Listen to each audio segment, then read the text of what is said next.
has to say about the theme. Hey, Ms. Chang, do you want to come up here?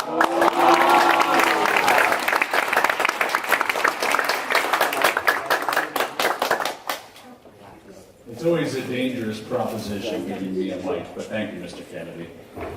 So, this year's theme of triumph and tragedy was deceptive in its simplicity.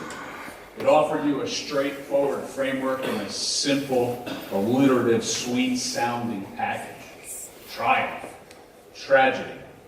However, this theme's simplicity has some easy pitfalls to fall into. Before each National History Day season begins, I brainstorm topics. I like to put myself in your shoes so I can anticipate my students' questions when they return from summer break. To this end, I began thinking about what a triumph and tragedy approach would look like over the summer. My initial reaction was to consider major historical events that had a winner and a loser. Like Jerry and Alexander's group website behind me, I conjured up images of World War I and generals signing the armistice. Specifically, I saw this famous painting commissioned by the triumphant French immediately after the German surrender in 1918.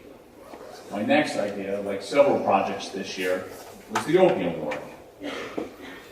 Like Nathaniel, Robert, and Eden, I imagined English captains patting themselves on the back for their duplicitous cunning as the Chinese suffered the indignity of a tragic defeat.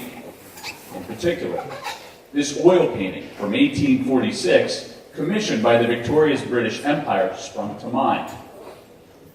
These preliminary project ideas, among dozens of others, fell far short of what my expectations would be for my students. I was approaching history incorrectly, and my first problem was my inclination to focus on the winner's side of history.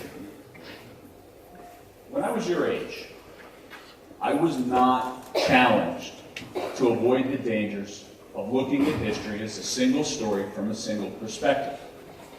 To the contrary, my high school history classes presented a Eurocentric, great man approach to history that began with the Mediterranean antiquity, to Europe in the modern era, to America in the 20th century. So, I remember being told that one of the quintessential great men of history, Sir Winston Churchill, shown here, the two-time Prime Minister and wartime hero of Britain, offered deep insight with his maxim, "History is written by victors." The problem is, this isn't always true. My years studying history in college cured me of bad historical thinking. My university professors, along with a healthy dose of Noam Chomsky, Bertrand Russell, Howard Zinn, who else? Karl Marx, among many others, taught me that history is not exclusively written by the winners. While our governments tend to offer a sanitized winner-loser version of history that supports their political agenda, meaningful history is written by historians like you. And the historian's responsibility goes far deeper than just a simple dichotomy. History as a discipline is full of frustrating, often contradictory complexities that surely you've encountered in preparation for today. But furthermore, the losers in history often write more compelling versions of the past. In my own country, the South's interpretation of their tragic defeat during the American Civil War serves as a perfect example. The South has written their version of their loss in hundreds of monuments across America. These monuments venerate their leaders and their antebellum agrarian lifestyle. Take a look. From Louisiana, a Civil War reenactment, a strange tradition in the U.S. outside of Clemson University. If you go to World Finals this year, you're likely to see this one. While these monuments of fallen Confederate leaders, what they're communicating is referred to as the lost cause interpretation of the Civil War. What we see in these artifacts is historical interpretation written by the losers. as I speak, their version of history is a hotly debated issue that different communities are confronting in different ways. From state-sanctioned destruction of the monuments, to defacement in the form of graffiti, to this young hero, an activist, Bree Newsom, who scaled the flagpole in front of her state's capitol to pull down a Confederate flag that had flown for 100 years. What is important for you to understand is that while society may reduce major historical events to a winner and a loser, it is never that simple for a trained historian. You must dig deeper. In the case of the American Civil War, for 100 years afterwards, the South triumphed in using their military defeat as a means to justify the racially segregated social hierarchy. In the case of World War I, the Nazis triumphantly propagandized their military defeat to justify the re-engineering of Germany into the Third Reich. In the case of the Opium Wars and later Japanese expansionism, university students from Beijing, not much older than you guys are, were able to ignite a popular movement that led the way towards a fully sovereign People's Republic of China.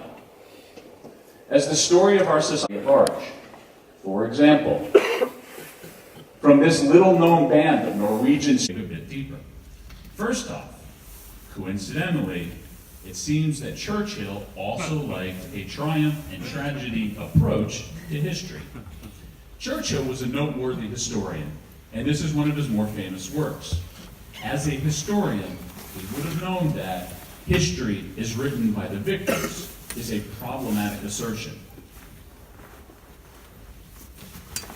In fact, Sir Winston Churchill never uttered these apocryphal words.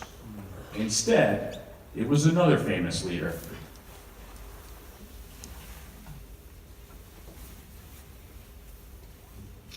The first Prime Minister of an independent India, Jawaharlal Nehru, wrote these words.